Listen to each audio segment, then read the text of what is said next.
Na katika sheria ya dini ya Kiislamu, mtu anapokuwa ana wazimu au junun, baadhi ya ahkamu shar'iyya huwa haandikiwi dhambi,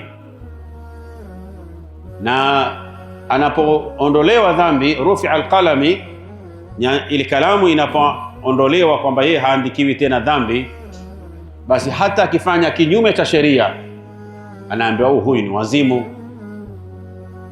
Na ndio maana katika suala hili la hasira, lau mtu anajulikana kwa hasira na hasira zake, anakasirika, akafanya baadhi ya mambo mpaka mtu akamuuliza, wewe ulipokuwa na hasira ulijitambua ulifanya kadhaa na kadhaa? Sema wallahi sijui. Baada shatulia, basi ujue huyu ana upungufu wa akili kwa sababu ya hasira zake.